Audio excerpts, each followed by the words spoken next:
सांस्कृतिक रूप से स्वीकार हो। रिपीट कर देते हैं उसी चीज को दोबारा से, ठीक। उसके बाद उत्पत्ति के आधार पर संसाधन कितने प्रकार के होते हैं?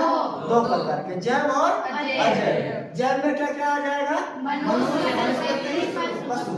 अजैव में क्या आ जाएगा?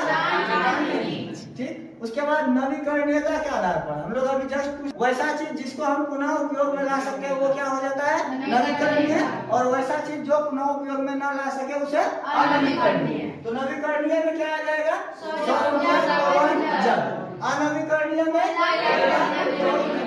ठीक है। स्वामित्व के आधार पर, मतलब स्वामित्व के आधार पर, व्यक्तिगत आधार पर, जैसे यहाँ समझ रहे हैं मालिकाना हक कैसा कैसा होना चाहिए? व्यक्तिगत मालिक पर्सनल है वो क्या हो जाता है? व्यक्तिगत। अब सामुदायिक है, सामुदायिक में तालाब, पंचायत भवन, चारागाह, ये सब सामुदायिक वो होता है जिसमें आसपास के जितने भी लोग वहाँ बस रहे वो सारा इस्तेमाल कर सकते हैं। उसके बाद राष्ट्रीयता के आधार पर सड़कें, नदियां, जंगल, खनिज, ये सब क्या हो गया?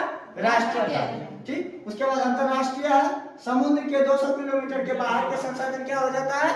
नेक्स्ट में विकास के आधार पर 4 भागों में बांटा गया है। विकास के आधार पर पहला संभावित, दूसरा विकसित, तीसरा भंडार, चौथा संचित कोष, ठीक। संभावित, राजस्थान में पवन ऊर्जा क्या है? संभव है वहाँ बिजली उत्पन्न करने के लिए?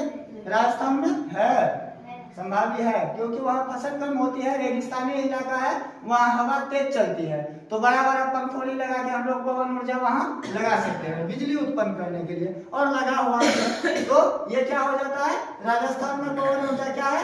संभाव्य है, ठीक। संभावित संसाधन है। उसके बाद विकसित संसाधन, उपयोग में लाए गए संसाधन, जितना भी हम लोग संसाधन उपयोग कर रहे हैं वो क्या हो जाएगा? विकसित संसाधन, ठीक। उसके बाद भंडार, कोयला का भंडार, जो कि इतना है। कोयला का भंडार हमारे आसपास में कौन से राज्य में बहुत है? झारखंड में, ठीक। कोयला का भंडारण के लिए। उसके बाद संचित कोष, संचित मतलब कितना आप बचत करते हो इस्तेमाल करके, कोई भी संसाधन इस्तेमाल करके कितना बचत करते हो। संसाधन के बारे में पूरा पढ़ लिए, संसाधन का वर्गीकरण पढ़ लिए, कैसे